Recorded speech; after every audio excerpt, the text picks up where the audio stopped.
Oh la chica, voilà. Alors, en fait, je voudrais parler. Je vous ai dit que j'avais certaines maladies. Donc, c'est le moment, je pense, de m'exprimer. Donc là, ça va être un peu plus sérieux. Donc, changement de décor. Je suis tranquille, installée dans mon fauteuil.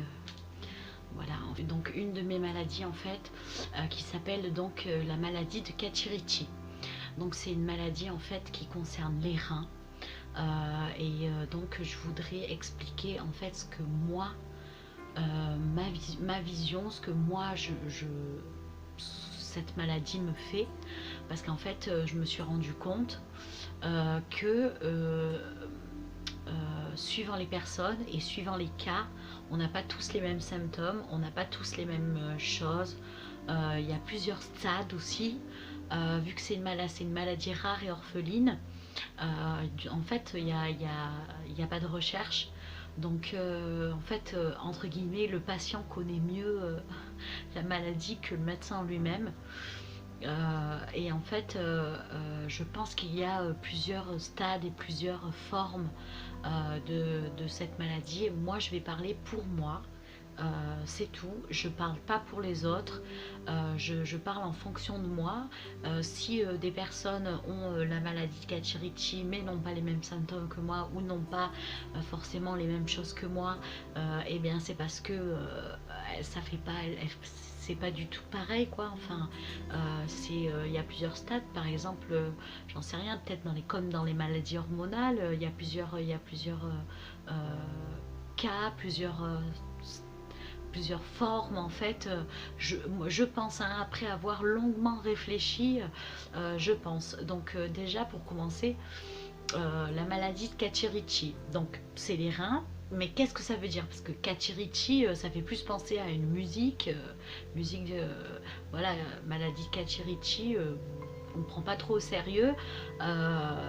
Déjà, à la base, à chaque fois que je suis allée à l'hôpital ou que je suis allée aux urgences en disant ah j'ai la maladie de Cacciarici, je crois que 99,9% des médecins, du personnel infirmier, du personnel soignant de l'hôpital, mis à part les néphrologues et les urologues, m'ont dit mais qu'est-ce que c'est que la maladie de Cacciarici? Ah, on a dû le survoler en première année, mais en fait, on ne s'est pas éternisé, quoi. Ouais, d'accord, mais il y a des personnes, en fait, qui en souffrent.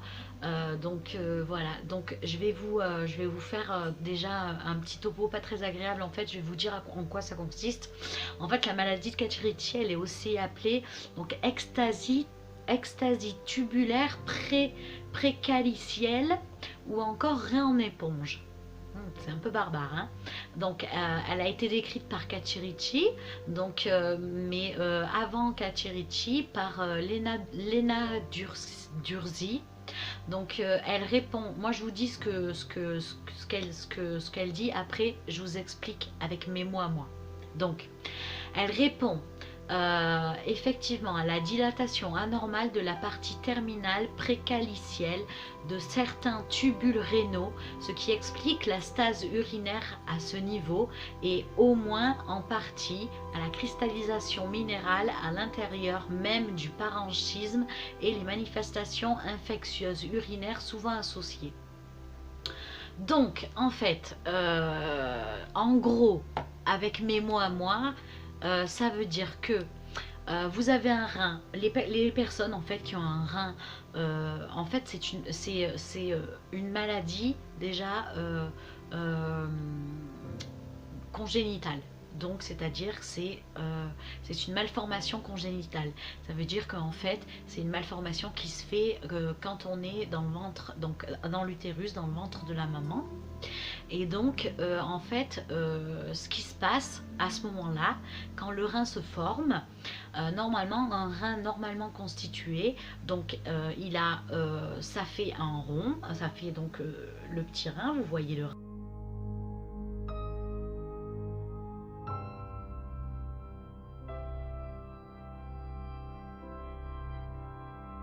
En fait, et en fait, il y a des tubules.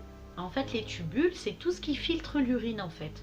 Et donc ces tubules-là, en fait, c'est comme des tuyaux, des pailles, voilà, comme des pailles en fait, et des tuyaux en fait souples qui vont jusqu'à l'urétère, la vessie, l'urètre, pour ensuite filtrer l'urine, filtrer tout ce qui est mauvais et l'éliminer par l'urine en fait. Euh, et dans la maladie de Cacchiarici, en fait, ces tubules, normalement, ils sont droits, ils sont lisses et ils sont droits. Donc, tout se coule normalement, tranquillement, il n'y a pas de problème, c'est tranquille quoi.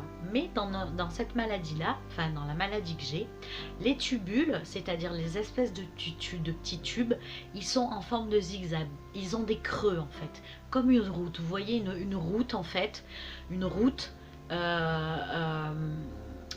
pleine de trous. Et ben il y a de l'eau, quand il a plu, il y a l'eau qui stagne, vous voyez, à l'intérieur en fait. Et en fait, cette eau-là, en fait, dans les reins, ça crée des cristaux. Ces cristaux, ça crée des calculs. Donc, ça crée des crises de colique néphrétique, c'est-à-dire des crises de calcul. Donc, et les crises de colique néphrétique, c'est pas très... Enfin, ça fait super mal, quoi. Faut pas se leurrer, voilà, on est obligé de prendre des médicaments très très forts, on est obligé d'aller je ne sais combien de fois aux urgences, voilà, c'est quelque chose d'être surveillé, de surveiller la température, notre température, et tout ça, ça entraîne en fait des choses pas terribles quoi. Donc pour vous citer un exemple, donc de manifestations cliniques en fait, donc il y a les crises de colique néphrétique, elles sont assez fréquentes. Moi pour ma part j'en fais à peu près une par mois, donc une crise de colique néphrétique par mois, donc là ils disent, c'est pas moi qui l'invente, hein, ils le disent sur le truc, donc c'est le plus souvent d'une extrême violence. Voilà, assez souvent le patient se plaint d'un endolorissement lombaire, ce qui est vrai en fait. On a comme une impression que tout s'endolorit. Vous savez, comme quand on a mal à la tête et qu'on sent plus ça, qu'on a une grosse migraine, qu'on sent plus en fait sa tête, qu'on a l'impression d'être paralysé. Donc uni ou bilatéral. Ça peut atteindre un rein ou les deux. Dans mon cas, c'est les deux reins en fait.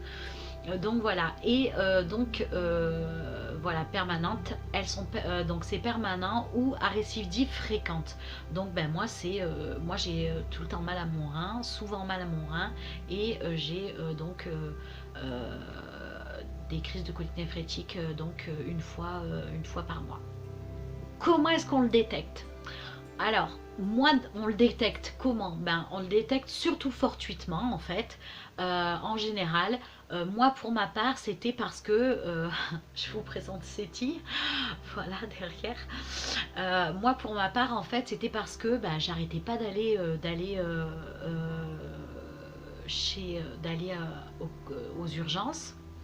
Et du coup, au fur et à mesure, bizarrement, il y a un infirmier, c'est même pas un médecin, c'est un infirmier. Il a vu mon dossier, il est venu me voir et il m'a dit écoutez, vous faites beaucoup trop de crises de colique néphrétique, c'est pas normal, c'est absolument pas normal en fait d'avoir ce genre de symptômes. Il m'a dit vous devriez aller voir un neurologue ou un néphrologue, ce que j'ai fait. Et donc en fait l'urologue il fait le diagnostic. En fait il nous fait des clichés en fait de tout ce qui est de l'arbre urinaire, donc et il met en évidence des opacités de petite taille. Donc les opacités de petite taille, c'est les calculs en fait.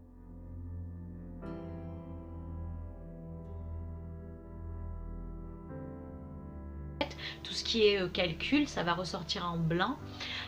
Et donc, en fait, elles elles sont localisées, soit elles sont localisées dans le rein, soit en fait elles peuvent descendre, voilà, et quand elles descendent en fait ça provoque forcément des crises de colite néphrétique.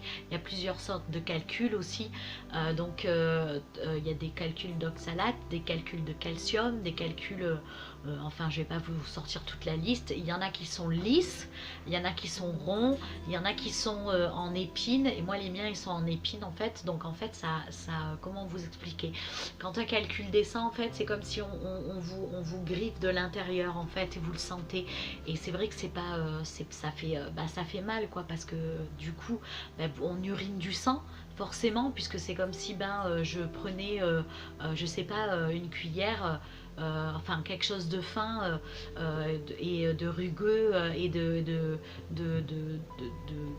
filandreux et coupant, et en fait et que je le mettais le long de mon bras, et forcément ça va générer des cicatrices et du sang.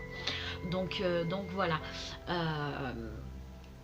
Donc on fait donc une urographie en fait. L'urographie en fait c'est on met de l'iode au niveau des reins en fait, et on voit en fait les espèces de tuyaux, ce que je vous expliquais tout à l'heure, donc les estasies précadicielles, c'est-à-dire les tuyaux qui sont mal formés, c'est-à-dire une malformation.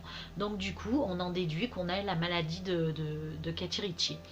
Après avoir fait une radio et puis ensuite fait donc une urographie pour mettre en évidence en fait effectivement que le rein est mal formé, on nous fait ce qu'on appelle des données biologiques, donc en fait un bilan sanguin, et en général les bilans sanguins ils sont normaux, et on nous fait aussi des tests urinaires en fait pour voir en fait si on perd pas de protéines, de calcium, de choses comme ça, voir si le rein n'est pas abîmé à force de faire des crises de colique néphrétique. Je suis en anémie, protéines, calcium, glycémie, voilà des choses comme ça, alors que ça se voit pas du tout parce que je suis en embonpoint, enfin je suis forte, donc du coup on dit comment est-ce qu'elle peut être en anémie, mais bon c'est parce qu'en fait le rein au bout d'un moment à force de faire des crises de colique pendant 15 ans, à force de faire des crises de colique néphrétique, il se fatigue, donc forcément c'est pas évident. Ça c'est Mambo, voilà, comme ça vous voyez les deux. Voilà, et puis voilà. Ensuite, des traitements, il n'y a pas de traitement en fait. Il n'y a pas de traitement. Donc en fait, on nous recommande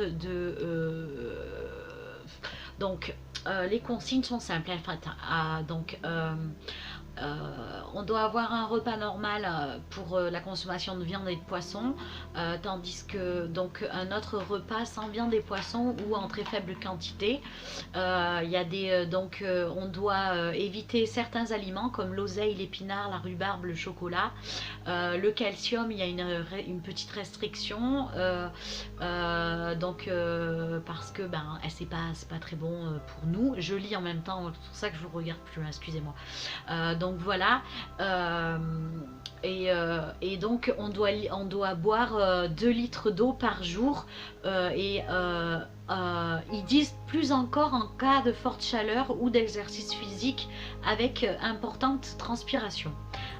Le problème qu'il y a, c'est que moi je veux bien faire de l'exercice physique, mais c'est une maladie en fait qui fatigue énormément le corps, c'est-à-dire que on a sans arrêt, on a ce qu'on appelle un corps étranger, c'est-à-dire le calcul qui est dans nos reins. Donc les globules blancs forcément ils se mettent en lutte constante, et du coup on se fatigue tout le temps quoi. On est 2 fois plus fatigué que des personnes normales. Ce que j'ai pas précisé aussi, c'est que moi j'en ai pas, mais normalement, c'est vrai que bon, je touche ma tête, mais normalement, avec les crises de colique néphrétique et la maladie de Cacchiarici, on a ce qu'on appelle aussi des infections urinaires à répétition. Écoutez, moi j'en ai pas, je sais pas pourquoi, c'est comme ça, je pense qu'il doit y avoir plusieurs phases. Donc voilà, en gros, Bon, je vais vous expliquer avec mes mots, ça ira plus vite. Cette malformation, en fait, elle se manifeste pas quand on est enfant. Elle commence soit, bon, dans le meilleur des cas, vers le milieu, enfin 15-16 ans. Dans le pire des cas, quand on est enfant, mais c'est un peu plus rare. Moi, dans mon cas, en fait, cette maladie, elle s'est manifestée quand j'ai commencé à avoir, on va dire, 16-17 ans. J'ai commencé à faire ma première crise de colique néphrétique. Je ne savais pas ce que j'avais. J'ai eu une douleur atroce et en fait, instinctivement, j'ai dit à ma mère, pourtant, je ne suis pas du style, j'ai dit à ma mère, maman, il faut absolument aller aux urgences. Elle m'a regardée, elle m'a dit, mais pourquoi? C'était genre 3 heures du matin, quoi. Je lui ai dit, je te dis qu'il faut aller aux urgences. J'avais une douleur telle, en fait, j'avais l'impression que quelque chose avait éclaté en moi. C'était... ça faisait vraiment bizarre. On aurait dit que quelque chose avait éclaté et que c'était... qu'il y avait quelque chose que de... C'était vraiment pas normal. Voilà. Et puis au fur et à mesure, j'ai continué à faire des crises de colique néphrétique jusqu'à ce que ce fameux infirmier me dise que c'était pas normal. Donc du coup je suis allée voir un urologue et donc l'urologue en fait c'était assez comique parce que l'urologue en fait si vous voulez donc il a regardé mes analyses de sang, il a regardé donc les radios et tout ce que j'avais fait et il a eu d'un coup un grand sourire comme ça et il m'a dit attendez j'appelle mon confrère. Alors avec ma mère, on s'est regardé, j'ai commencé à j'appelle mon confrère. Donc il appelait son confrère, pas urologue mais néphrologue, et il lui a dit texto, Jacques, viens, on a un Cacciarici. Donc ensuite j'entendais pas ce que les autres, mais si, je te dis que si, si, à 100%, j'en suis sûre, mais viens, c'est vraiment, il était mais en extase quoi, il était, et moi avec ma mère, je me regarde, je comprenais rien quoi, je savais pas, je comprenais pas. Et donc il a raccroché et il m'a dit ne bougez pas, mon collègue va arriver. Nanana. Son collègue est arrivé et tout, il a lu, il a regardé, j'ai vu un petit sourire en coin et puis il m'a dit bon écoutez, ce que je vais faire c'est que je vous prends un rendez-vous la semaine prochaine, alors que d'habitude on attend 4-5 mois. Et là je me suis dit bon là il y a un souci, c'est trop bizarre quoi. Donc je lui dis oui et je lui dis mais bon est-ce que vous voudriez bien m'expliquer? Et il m'a dit oui je vous expliquerai et tout. Et puis bon il m'a expliqué mais il m'a dit vous avez ça, donc ce que je vous ai expliqué, mais en fait ça se guérit pas, c'est une maladie rare et orpheline, ça se guérit pas, il faut boire, point barre. Boire, il faut boire 3 litres d'eau par jour. Allez au revoir madame. Voilà, et moi je suis restée à faire des crises de colique néphrétique, crises de colique néphrétique pendant des années. Jusqu'à ce que, à force, mon rein commence vraiment à fatiguer, mon rein gauche commence vraiment à fatiguer, je commence à fatiguer parce que analyse urinaire, analyse prise de sang, voir des médecins, je suis allée à Montpellier, je suis allée un peu de partout,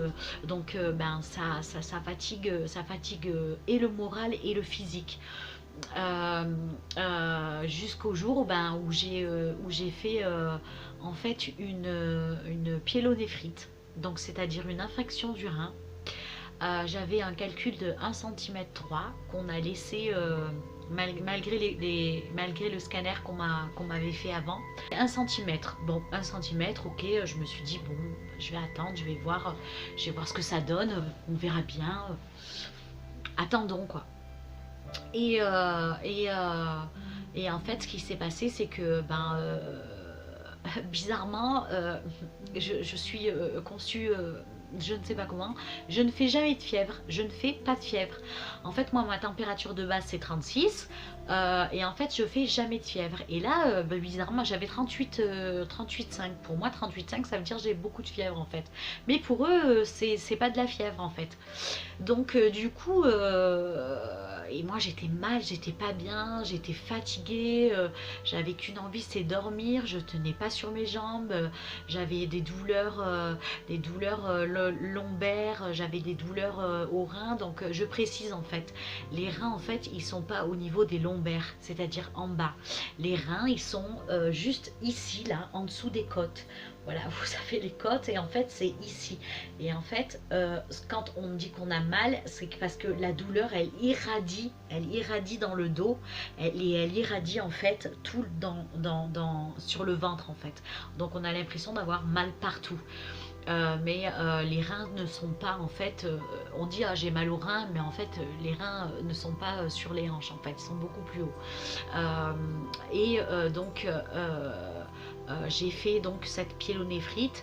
Je suis restée pendant un mois euh, pas super bien, pas bien, malade, fatiguée.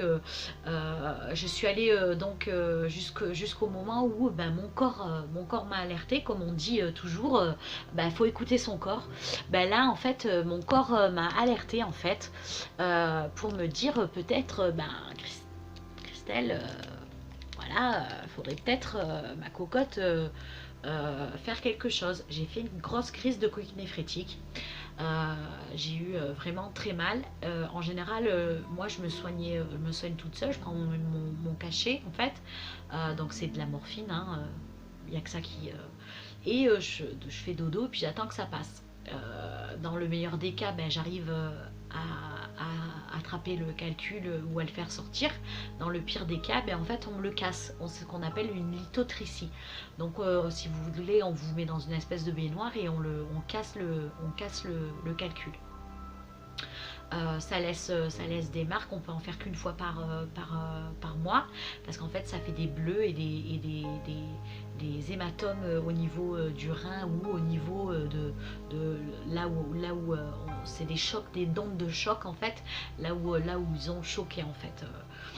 Donc on peut faire des hémorragies comme moi quand je fais une lithotricie. En fait à chaque fois je fais des hémorragies, donc c'est pour ça que j'évite et j'aime pas faire des lithotricies parce que ben, c'est franchement pas agréable. Et puis après ben y a le fait de remettre, que le rein se remette et tout, c'est aussi long que si j'avais laissé. Et donc cette fois là je me suis dit bah je vais laisser quoi, c'est pas grave.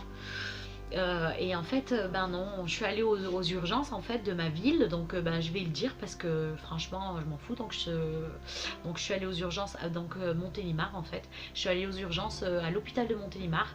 Ils m'ont pris en charge. Je leur ai dit que j'avais la maladie de Carici. Ils ont vu mon dossier, donc ils m'ont fait passer une radio. Ils ont vu, ils voyaient rien.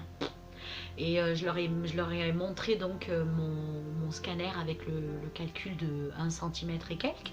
Et ils me disaient oui d'accord, et ils me disaient mais vous l'avez fait? Je dis ben non, je l'ai toujours pas fait, enfin je l'aurais senti passer quand même, vu que l'urtère fait 3 mm, enfin entre 2 et 3 mm, voire 1 à 2 mm, suivant les personnes, voilà, je l'aurais senti passer quoi. Donc j'ai dit bah non et tout. Et en fait ils m'ont fait ce qu'on appelle donc une échographie, et donc l'échographe en fait a vu que mon rein était complètement bouché.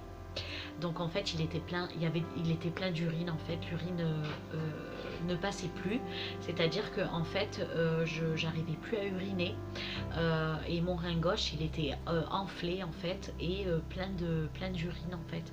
C'est pas très glamour mais bon c'est la vérité.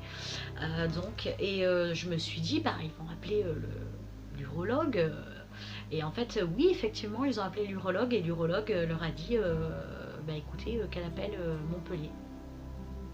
Ils m'ont laissé rentrer chez moi dans un état pitoyable, et en fait ce que j'ai fait c'est que je suis allée donc à la clinique de ma ville. Quand Ils ont vu mon état, c'est-à-dire j'avais les yeux rouges, j'avais les yeux merci. Les messages, c'est le soir, hein, donc les chats font n'importe quoi, les messages, bon bref, excusez-moi.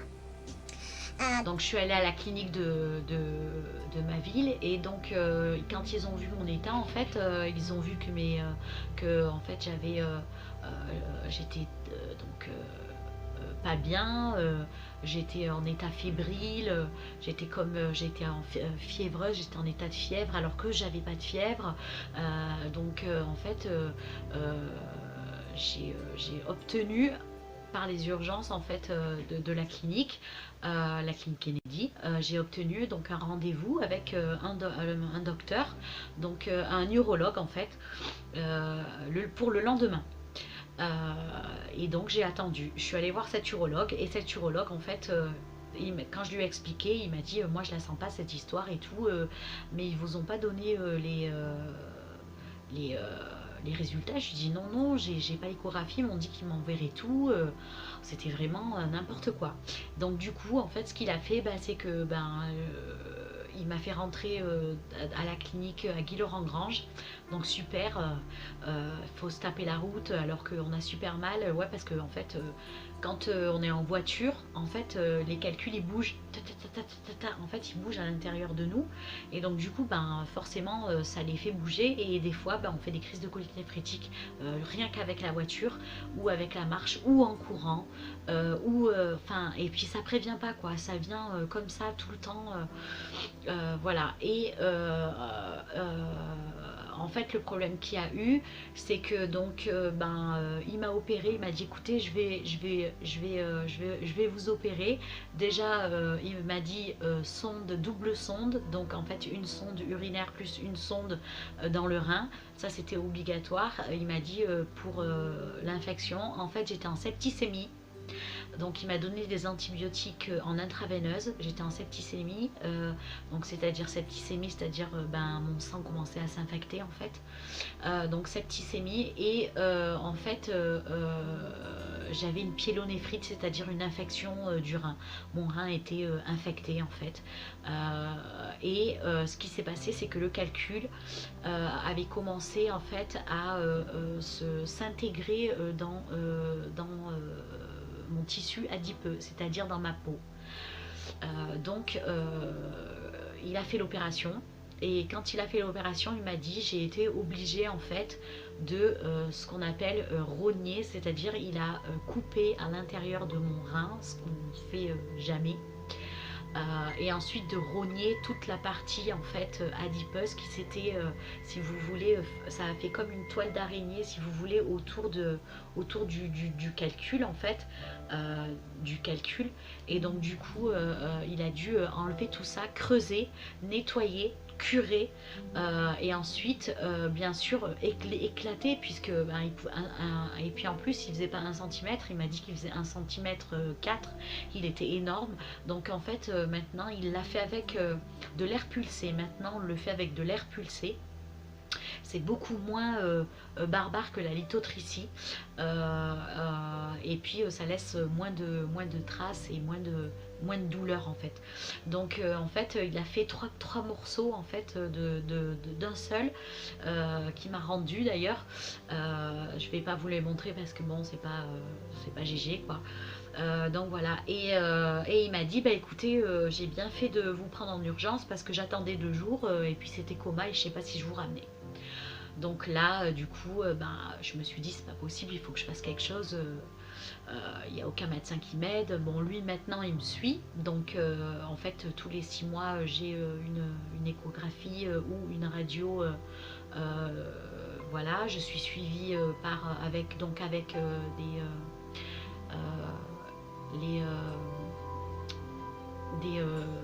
la biologie, les prises de sang en fait. Donc on regarde ma créatinine. La créatinine donc c'est pour les reins, pour voir si mes reins fonctionnent bien ou pas. Et là en ce moment ils ne fonctionnent pas très bien. Donc je suis en anémie. Donc en fait mon rein laisse filtrer trop de protéines, de calcium, d'acides aminés dont mon corps a besoin. Donc du coup, je suis fatiguée. Ça se voit pas forcément parce que, alléluia, heureusement qu'il existe le maquillage et puis les produits naturels que je fais pour paraître beaucoup moins fatiguée. Et puis je dors beaucoup en fait. Je suis très très fatiguée, donc du coup je dors beaucoup. Je dors énormément et au moindre effort en fait je mets 3 jours à m'en remettre. Ouais, c'est un truc, enfin on n'arrive pas à comprendre quand on me voit comme ça, on dit tiens mais elle est en forme, c'est génial, elle a toute sa jeunesse, mais en fait ouais j'ai l'apparence d'une femme voilà de mon âge de 38 ans, mais en fait mon corps lui il est fatigué comme si je sais pas j'en avais 70 quoi. Donc pour moi c'est pour ma part, hein, je parle pour ma part. Après à force de faire des coliques néphrétiques, forcément on a des douleurs. Moi suite à cette opération j'ai des douleurs constantes au rein en fait. Donc je suis obligée tous les jours de prendre un antalgique puissant. Je dirais pas le nom parce que voilà, c'est un antalgique puissant, de toute manière c'est que sur ordonnance. Voilà, et donc je suis suivie. Voilà, on m'a fait des tests pour voir si c'était pas la thyroïde, c'est pas la thyroïde, pour voir si c'était ce que je mangeais, c'est pas ce que je mange.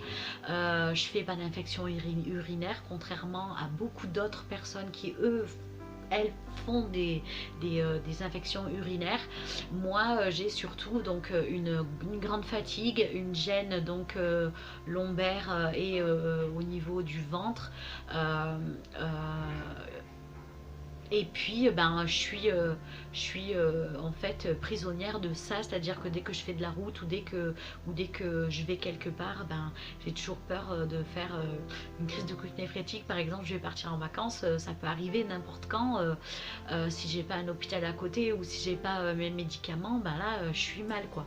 Puis j'ai pas envie de me retrouver, enfin c'est un peu compliqué et j'ai pas envie de m'empêcher de vivre aussi. Donc c'est un peu, c'est pas évident. Voilà, je ne sais pas si vous connaissez vraiment les crises de colique néphrétique, les calculs. Les crises de calcul, on dit, ça s'apparente en fait donc à une douleur d'accouchement.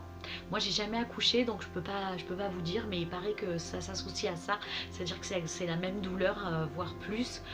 Donc même si j'ai pas accouché, je pourrais peut-être accoucher 20 fois, au moins ça servira à quelque chose au lieu de faire juste un calcul. Si encore c'était des pierres précieuses, mais là c'est juste de l'oxalate, c'est-à-dire des pierres voilà, complètement inutiles.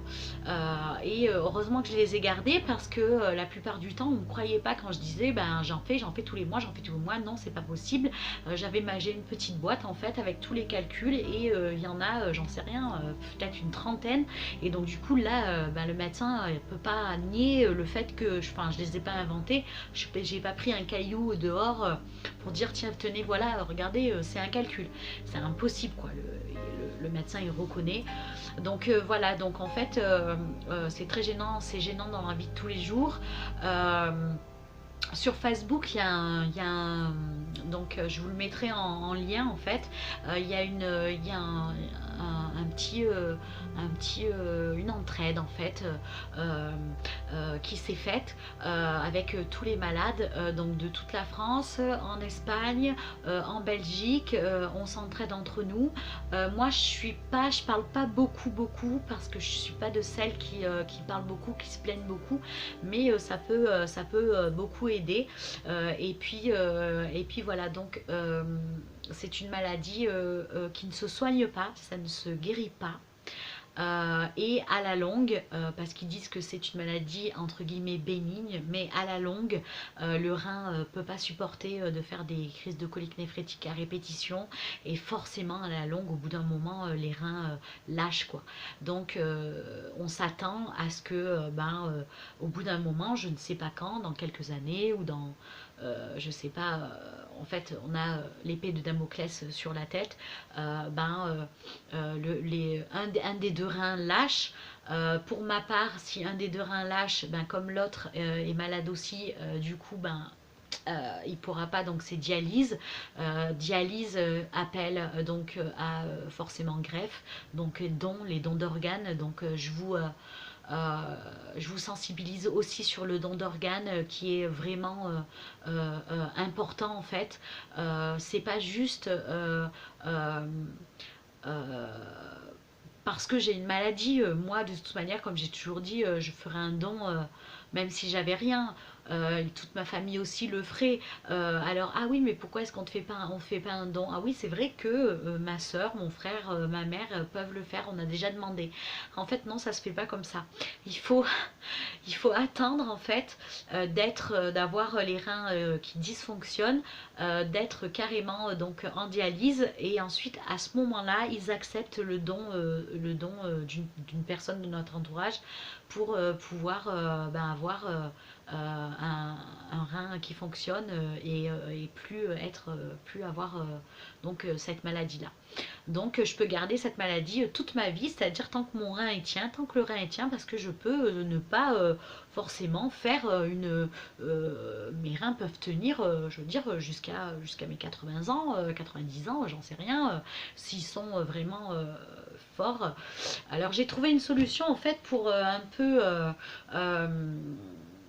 comment dire, pour un peu ne plus trop faire de crise de colique néphrétique.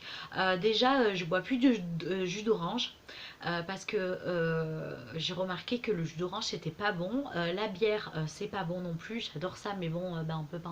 Voilà. Donc j'en bois une de temps en temps. Le chocolat c'est pas recommandé, mais moi je mange du chocolat noir quand même. Voilà. Donc la betterave c'est pas recommandé non plus. Donc tout ce qui est oxalate, donc fruits de mer et poissons. Moi j'aime pas trop les poissons et fruits de mer. Moi je me suis mis, écoutez, je me suis mis pas au régime vegan mais au régime donc bio. C'est-à-dire qu'en fait je mange bon, steak haché, je vais manger par exemple du boulgour avec voilà, vous savez, des galettes de boulgour avec donc des épices, de l'emmental, voilà. Je mange le pâte, les riz, ça c'est bon, le poulet c'est bon, voilà. Enfin, on n'est pas non plus, restreint à ce point-là. On a droit, voilà, au café, on a droit au coca, on a droit, voilà. Et j'ai trouvé donc une solution, c'est le thé vert. Donc du thé vert, depuis que je bois du thé vert en fait, ça élimine, j'ai l'impression que ça élimine en fait, ça me nettoie tout l'estomac, l'intestin, ça me filtre les reins, ça nettoie tout et en fait du coup je me sens mieux en fait avec donc je vous avoue je bois 2 litres. En fait je vous montre, j'ai une voilà, j'ai ça. Je fais une préparation de ça. J'en bois, c'est 1 litre. J'en bois 2, donc je bois 2 litres de thé vert par jour.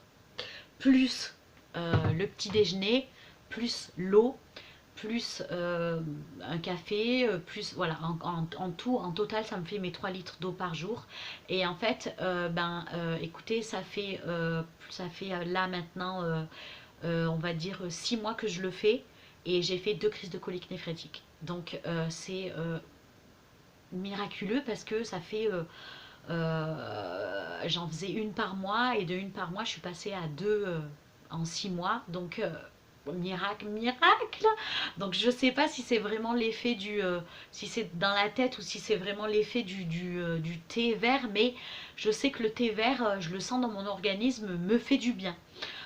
Donc si ça peut aider les personnes voilà, qui ont la même maladie que moi, écoutez, ça coûte rien, le thé vert, ça apporte, ça peut être que bénéfique quoi, ça peut pas apporter de mal.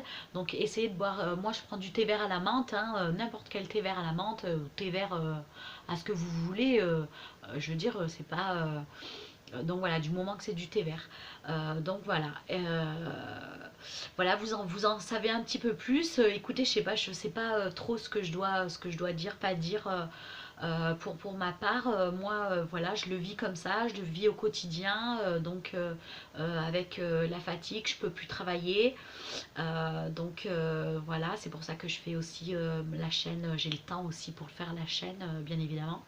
Et puis je vous parlerai d'autres maladies parce qu'en fait j'ai d'autres maladies. Vous allez dire, mais mon Dieu, c'est une extraterrestre. Pourquoi toutes ces maladies? Je n'en sais rien, je ne sais pas. Donc je vous parlerai donc de mes maladies physiques et des maladies aussi psychiques, parce que ben moi j'ai pas de tabou, et que pourquoi se priver de parler de tout ça. Donc voilà, bah écoutez, je vous remercie de m'avoir écouté. Et puis si bah voilà, si vous connaissiez pas, bah maintenant vous connaissez la maladie de Cacciarici.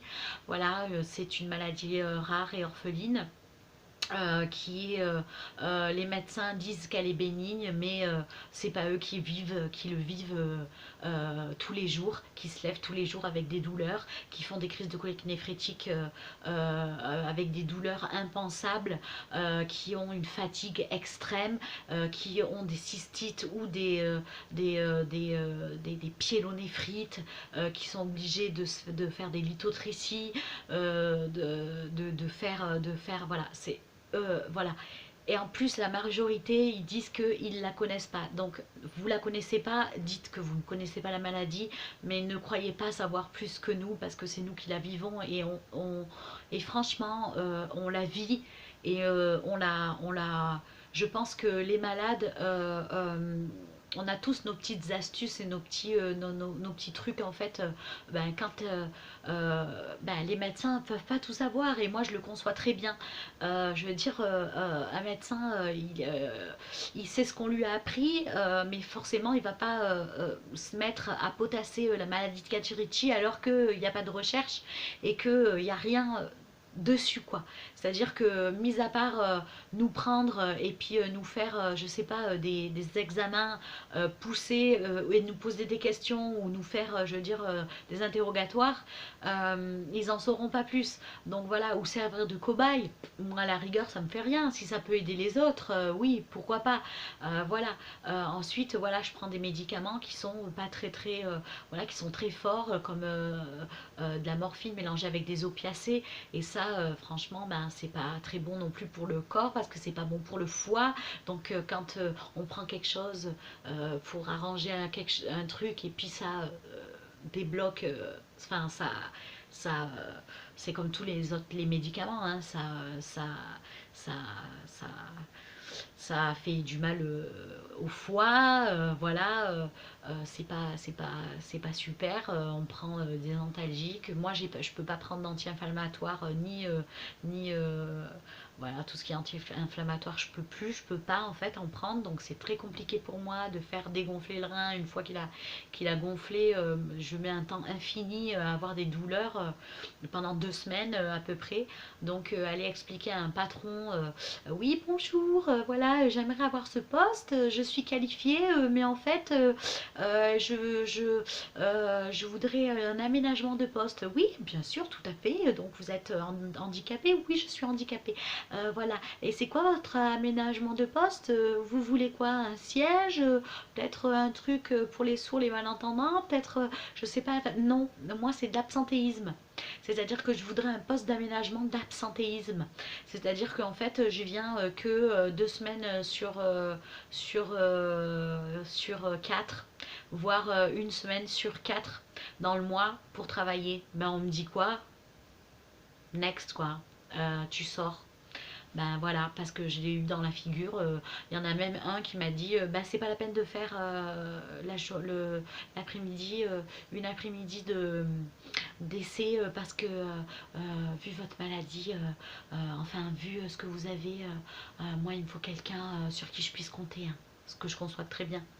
Mais bon, voilà quoi. Donc du coup, ben, on se retrouve, ben, moi je me retrouve à la hache, donc, et je peux pas travailler. Donc ben, du coup je fais des vidéos, peut-être que ce sera utile.